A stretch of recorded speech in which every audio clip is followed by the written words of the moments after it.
Hello students, welcome. This is Dr. Chetna Kumawat.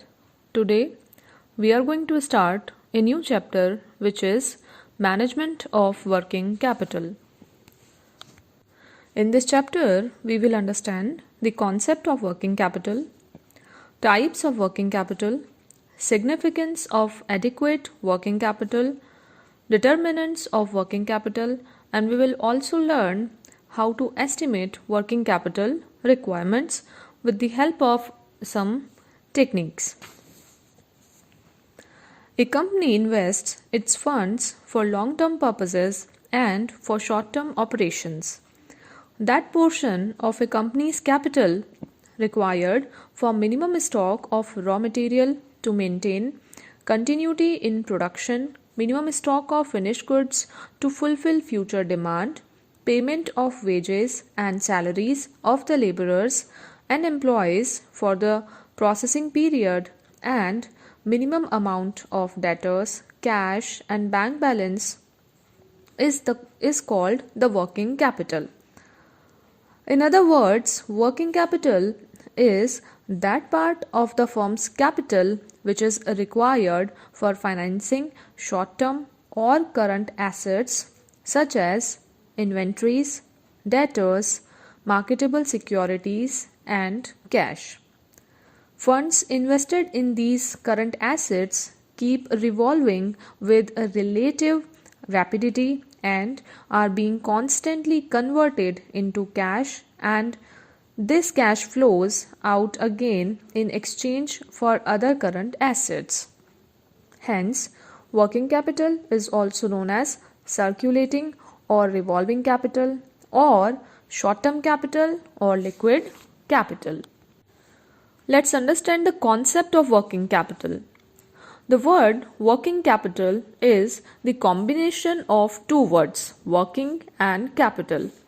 In trade and industry, the word working with reference to capital means circulation of capital from one form to another form during day-to-day operations of the business, whereas the word capital refers to the monetary values of all assets, tangible and intangible, of the business. Thus, working capital means that part of the total assets of the business that changes from one form to another form in the ordinary course of business operations. But there is no unanimity with this interpretation of working capital. There is a lot of difference of opinions among accountants, financial experts, entrepreneurs, and economists. Therefore, it is essential to understand the different concepts of working capital. Important among them are balance sheet or traditional concept, or operating cycle concept. Balance sheet or traditional concept. According to this concept, working capital depicts the position of the firm at certain point of time. It is calculated on the basis of the balance sheet prepared at a specific date. With this point of view, working capital is of two types. That is, one, gross working capital, and second one is net working capital, as discussed further. Gross working capital. The gross working capital refers to the firm's investment in current assets. Current assets are the assets which in the ordinary course of business can be converted into cash during an accounting year. These include cash and bank balance, short-term investments, debtors, bills receivables, loans and advances, inventory. Economists like Mead, Becker, and Field are the proponents of this concept. According to this concept, all the current assets of the business, whether they have been financed either from long-term funds or from short-term funds, form the working capital of the firm. Hence, the sum of the current assets is the working capital of the business. Following arguments are placed in the favor of this concept. Financing of current assets, whether from long-term source, that is shares or debentures, or from short-term loans or creditors, does not diminish their utility. All current assets are used in the business and enhance the profit earning capacity of the firm. Therefore, aggregate of current assets should be taken to mean the working capital. As fixed assets represent fixed or permanent capital, similarly current assets should also represent working capital. Financial managers are mainly concerned with management of current assets, that is gross working capital.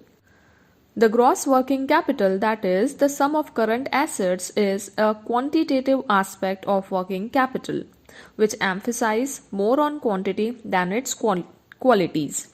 It also gives an idea of total funds required for maintaining current assets, but it fails to reveal the true financial position of the firm, because every increase in current liabilities will decrease the gross working capital. This concept is more appropriate from the management point of view, as the management formulates all the plans on the basis of current assets which represent funds available for operations. Net working capital. Net working capital is the difference between current assets and current liabilities, or the excess of total current assets over total current liabilities. It may be noted that current liabilities refer to the claims of outsiders which are payable within a short period of normally one accounting year out of current assets or income of the business. These include creditors, bills payable, bank overdraft, outstanding expenses. The extent to which the payment to these current liabilities are delayed, the firm gets the availability of funds for that period. So, a part of funds required to maintain current assets is provided by the current liabilities, and the balance excess of current assets over current liabilities is provided from long-term sources. Therefore, net working capital may also be defined as that part of a firm's current assets which is financed with long-term funds. The net working capital may either be positive or negative. When the current assets exceed the current liabilities, the working capital is positive. The negative working capital results when the current liabilities are more than the current assets. This situation, being a situation of crisis, does not generally exist in a business firm. The following arguments are put in favor of this concept. Excess of current assets over current liabilities is an indicator of the financial soundness and the ability to face depression and contingencies firmly by an enterprise. The concept is more suitable in ascertaining the true financial position of the firm. The current assets do not exhibit better financial position unless they are compared with current liabilities.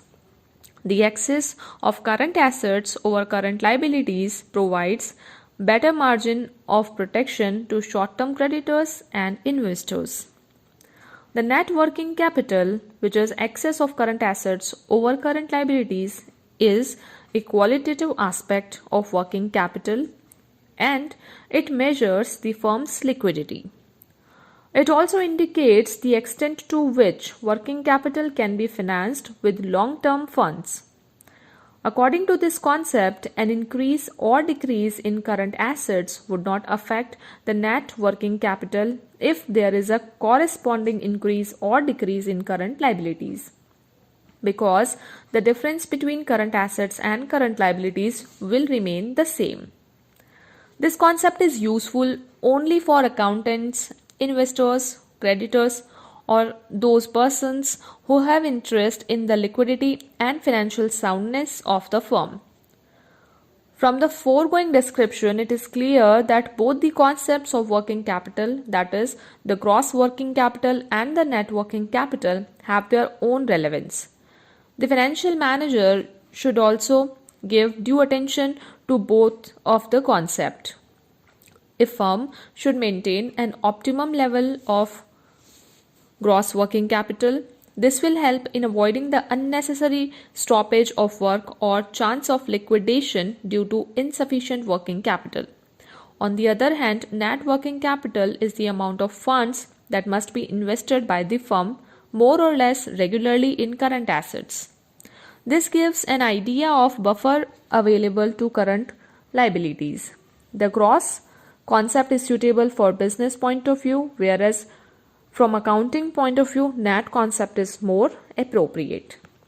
However, it may be made clear that as per general practice, net working capital is referred to simply as working capital and gross working capital as circulating capital or current capital. The circulating capital is frequently used to denote the assets which vary with relative rapidity from one form to another. It has been compared with a river which is always there but whose water level is constantly changing. So this is it for today's lecture. Thank you so much for your patience in learning.